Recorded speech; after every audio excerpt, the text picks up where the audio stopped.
اس دفعہ ذرا دیکھیں، ترک عادت بہت بڑی چیز ہے. اگر وہ اس دفعہ کہتے ہیں کہ جلوس نکالنے کی بجائے ہم یہ کریں گے کہ تلاوت کا اہتمام کریں گے، فلان چیز کا کریں گے، غریبوں کو کھانا کھلائیں گے، حاجت مندوں کی مدد کریں گے، یہ کریں گے، زیادہ اچھا ہوتا.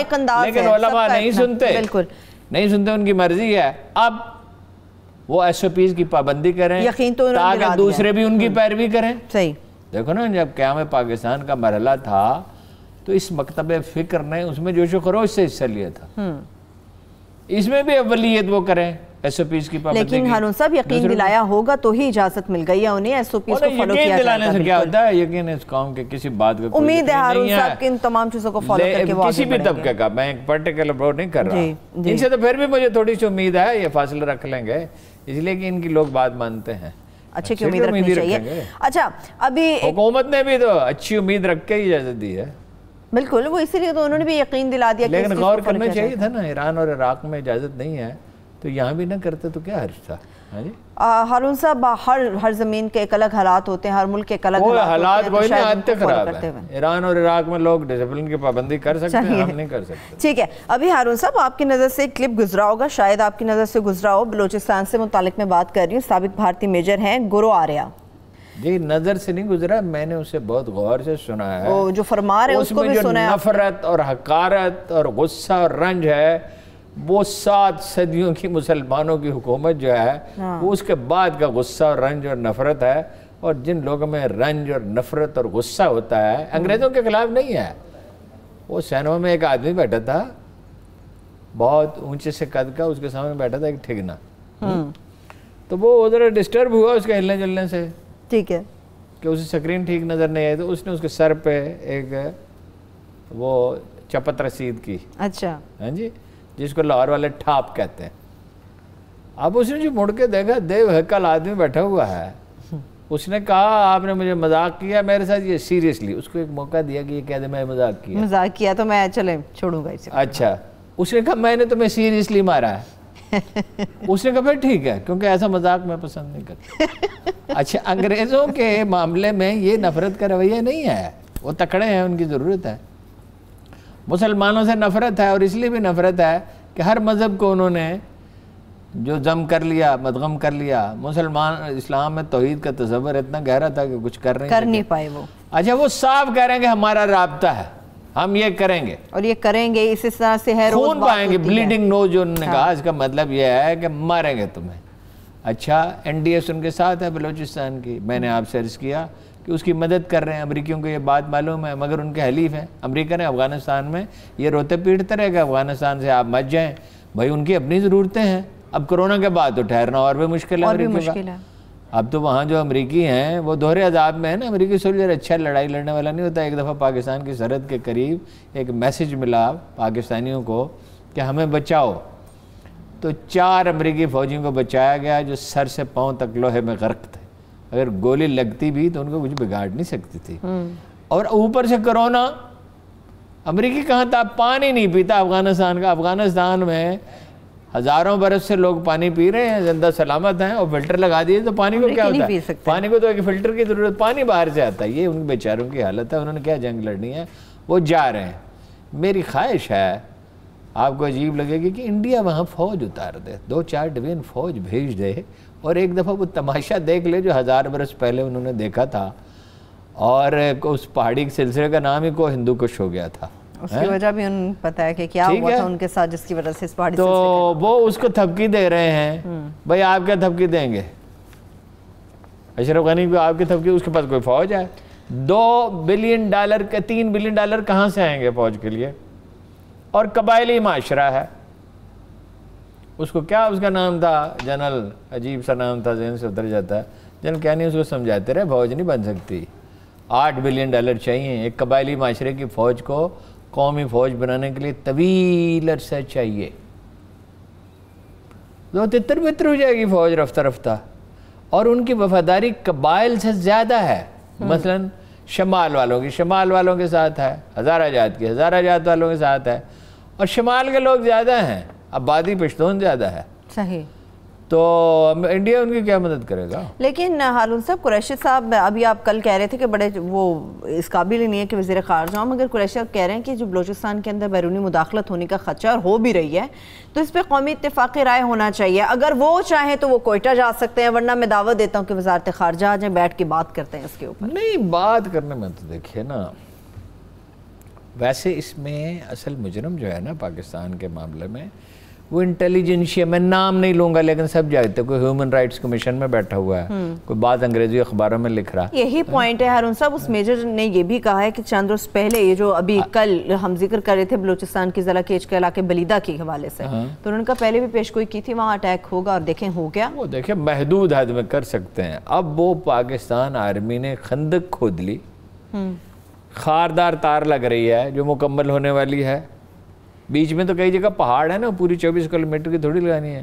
ہر 500 گز کے فاصلے پہ ایک چوکی بھی بنے گی اور پیٹرولنگ بھی ہوگی.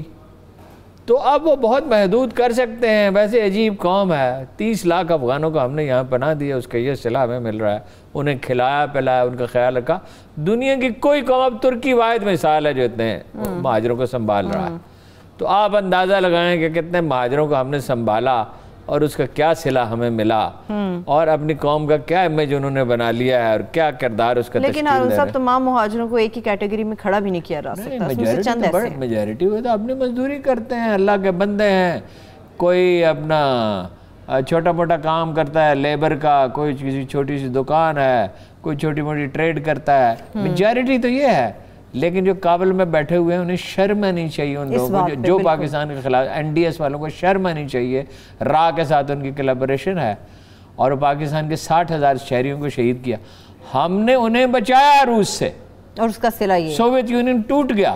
اور وہ کیا کر رہے ہیں؟ سب نہیں، بیشتر لوگ تو اچھے ہی ہوتے ہیں، بیشتر افغانی بھی اچھے ہیں. میں تو جب گیا تھا 92 میں افغانی، تو میرے ساتھ ایسے کئی واقعات پیش آئے کہ دکاندار نے وہ دام لینے سے انکار کر دیا، اور انٹر کانٹیننٹل میں ہم ٹھہرے، انہوں نے کرایہ لینے سے انکار کر دیا. اچھا.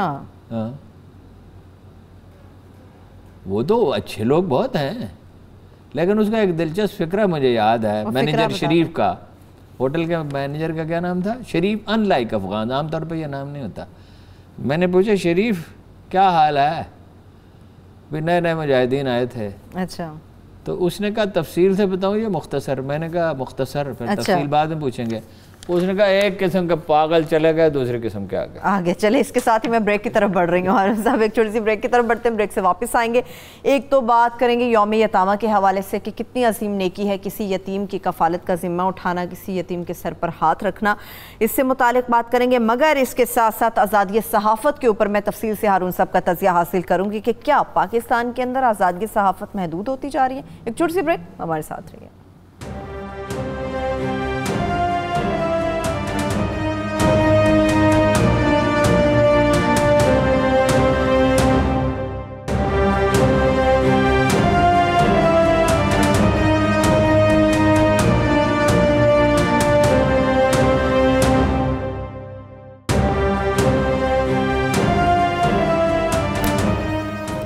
Welcome back. ہارون صاحب، یوم یتامہ پہ بات ہوگی، مگر میں چاہ رہی تھی آزادی صحافت پر کچھ آپ کا تجزیہ حاصل کیا جائے.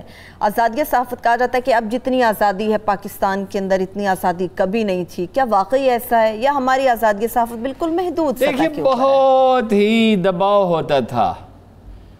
یعنی میں نے دیکھا جو میرا زمانہ صحافت شروع ہوتا ہے یا خان سے، تو بڑا دباؤ تھا. کسی کے مجال نہیں تھی کہ لفظ لکھے. مطلب ملک ٹوٹ گیا اور میڈیا حقائق نہیں بتا سکا. اگر میڈیا آزاد ہوتا تو ملک شاید نہ ٹوٹتا. مطلب یہ بھٹو صاحب، اس میں 3 سازشی کردار سے سب سے بڑھ کے تو آبویسلی یحییٰ خان، جو الیکشن کرانے کے بعد اس کا کیا حق تھا؟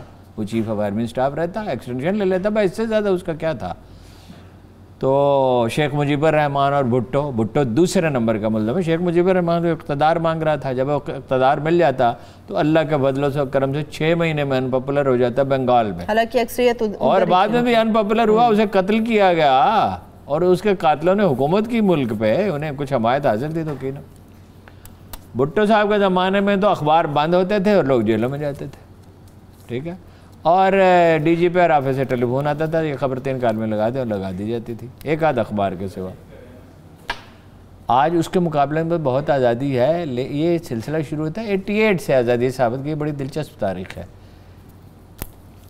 ایز غلام اسحاق خان ٹک اوور، اس نے پریس اینڈ پبلیکیشنز آرڈیننس منسوخ کر دیا، عجیب بات، جس کے ساتھ کبھی میڈیا نے نہ پہلے نرمی کی نہ بعد میں نرمی کی۔ اچھا، انہوں نے یہ اقدام کیا؟ انہوں نے بلاؤ منگاؤ جی پریس اینڈ پبلیکیشن، وہ کام کرنے والے آدمی تھے، وہ باتیں نہیں کرتے، وہ بیان نہیں جاری کرتے تھے، وہ داد نہیں مانگتے تھے، ان کا کوئی پوسٹر نہیں چھپتا تھا، ان کی تصویر نہیں چھپتی تھی۔ وہاں سے آزادی صحافت کا دور۔ اور دوسری وجہ یہ تھی کہ بے نظیر کی حکومت تھی اور وہ بہت کمزور تھی، اسٹیبلشمنٹ کو بھی سوٹ کرتی تھی آزادی، اسٹیبلشمنٹ کی مرضی کے بغیر نہیں اس طرح کے کام ہو نہیں سکتا تھا۔ تو وہ یہ سلسلہ جاری رہا، لیکن سب سے بڑا کارنامہ تو اس معاملے میں ایک ملٹری ڈکٹیٹر کا ہے، جنرل پرویز مشرف کا۔ اس نے اتنے بہت سے چینل کھول دیے، ایسا ہی ہے، اور ان چینلوں نے اس کے ساتھ کیا کیا، وہ اس کا گلہ بھی نہیں کرتا۔ ان تھا تو وہ ملٹری ڈکٹیٹر ہی، اور ملٹری ڈکٹیٹرشپ کی کوئی اچھی چیز تو نہیں ہے ایک قوم کی آزادی میں، لیکن پھر اس نے بند کیے، کھول بھی دیے، بند کیے کھول بھی دیے۔ بڑا مطلب یہ ہے کہ بعض اداروں کو بہت شدید نقصان ہوا اس کو۔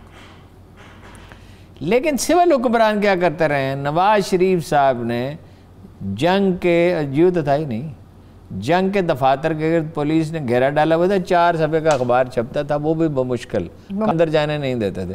تحریک چلی، this was one of the reasons کہ وہ نواز شریف گیا اس وقت، ماشاءاللہ جو لگا نا، تو لوگ تنگ آئے ہوئے تھے۔ جس دن نواز شریف گیا ہے اور سروے کیا گیلپ نے، تو 24% نواز شریف کی حمایت تھی، صرف 24%، اور 70% جو تھے لوگ انہوں نے حمایت کی، اور کچھ لوگ جو تھے انہوں نے رائے نہیں دی 4% یا 5%، 6% نے رائے نہیں دی، یا شاید 10% نے رائے نہیں دی، 70%، مگر 24% سپورٹ رہ گئی تھی۔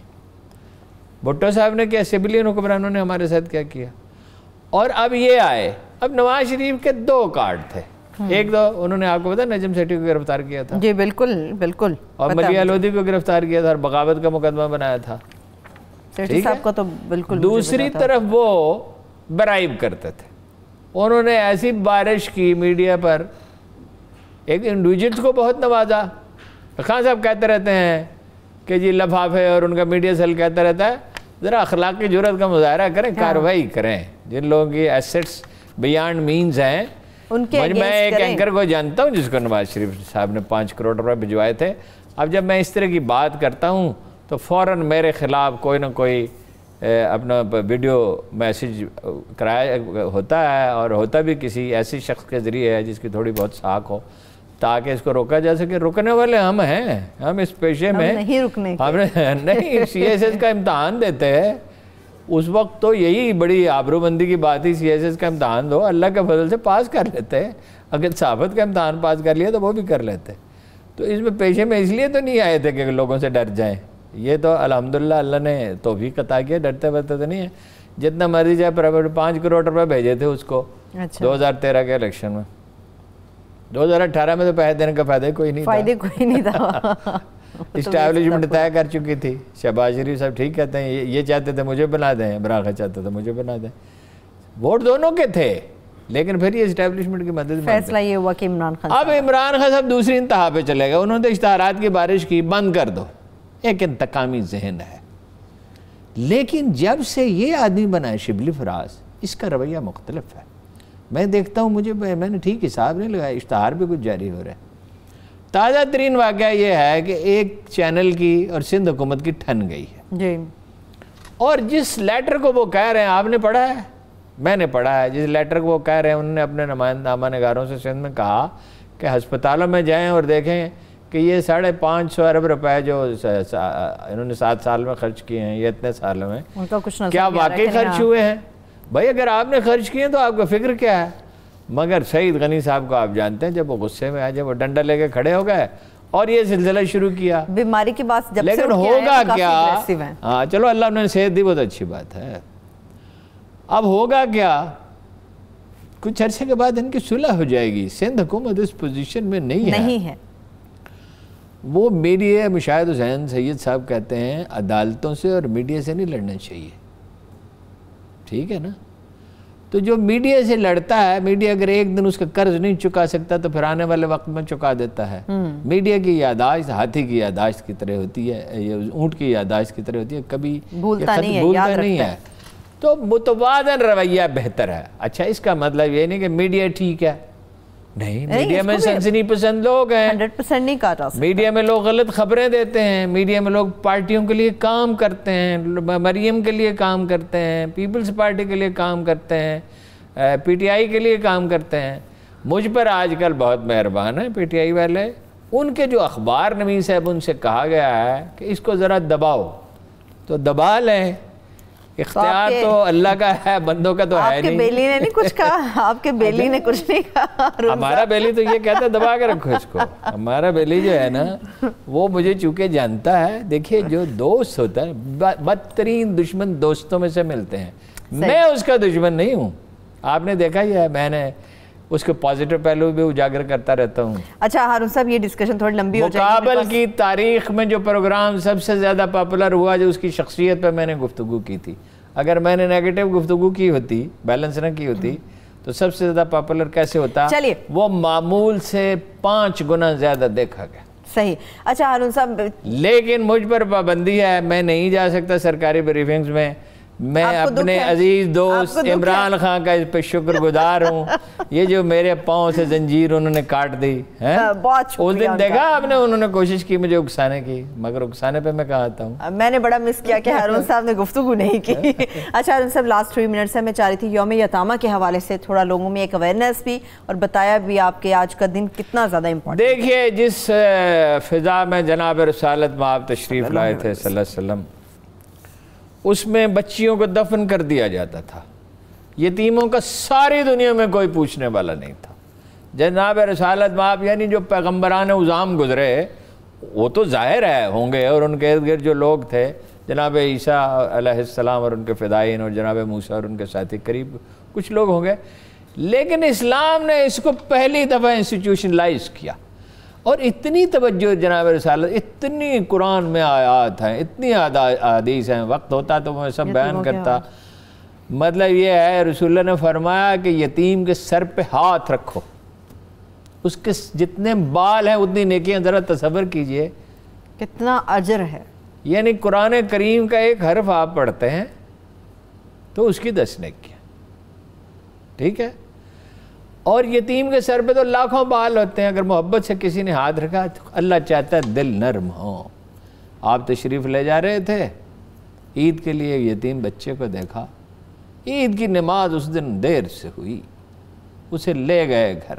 جہاں جناب حسن جناب حسین کی عمر کا ہوگا, ان کا کوئی لباس ہوگا پہنا, یا جیسے بھی جناب رسالت میں آپ کسی کام کا ارادہ کریں تو لوگ خود بھاگتے ہوئے چلے آتے تھے کہ کوئی حکم ہے تو ہم انجام دیں. اس کو آج یوم یتامہ ہے, ٹھیک ہے. اور اگر کسی نے ادارہ بنا کے کام کیا ہے 2005 کے زلزلے کے بعد 12,000 یتیموں کو, تو وہ ان کا ادارہ ہے الخدمت والوں کا. تو انہوں نے بھی آج سب اخبار نویسوں سے کہا کہ ہم نے کوشش کر کے ریزولوشن منظور کرایا قومی اسمبلی سے یہ, اور OIC نے ویسے اس کو قرار دیا تھا.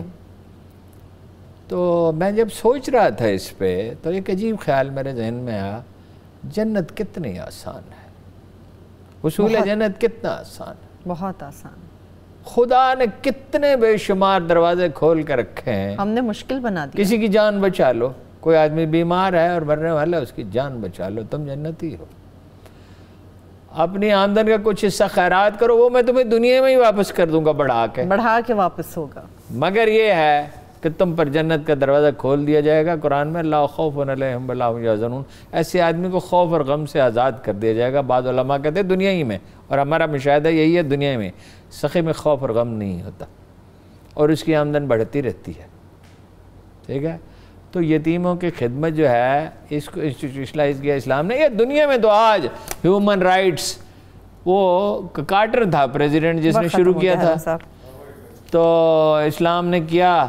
یہ جو 12,000 بچے ہیں قوت والے جن کو پال رہے ہیں, تو ان کی ذمہ داری لینی چاہیے. ایک ایک کی لے لیں. 12,000 کیا ہوتا ہے؟ صحیح بالکل. 12,000 آدمی آگے بڑھیں. ایک تو ان کا رزق کم ہوگا نہیں, وہ ان کا رزق ہی نہیں ہے, وہ خدا کا تو اس یتیم بچے کا رزق ہے, اس کو بھیجیں گے اللہ دے دے گا, مل جائے گا, وہ اللہ کا پکا وعدہ ہے. دوسرا یہ ہے کہ یتیم کو پالنے والے کے لیے بڑی رسول اللہ صلی اللہ علیہ وسلم کے بڑے وعدے ہیں پختہ, اور یہ مشہور خاندانوں میں ویسے تو یہ سیاسی لوگ ہیں, صرف ایک چودھری پرویز الہی کی بیگم ہے جو یہ کام کرتی ہے. اللہ تعالیٰ سب کو توفیق دے کہ یتیموں کے سر پہ ہاتھ رکھے, ان کی کفالت کا ذمہ اٹھائے. ہارون صاحب آپ کا بہت شکریہ, میں دیکھنے والوں کا بہت شکریہ, اپنا بہت سارا خیال رکھیے. اللہ حافظ.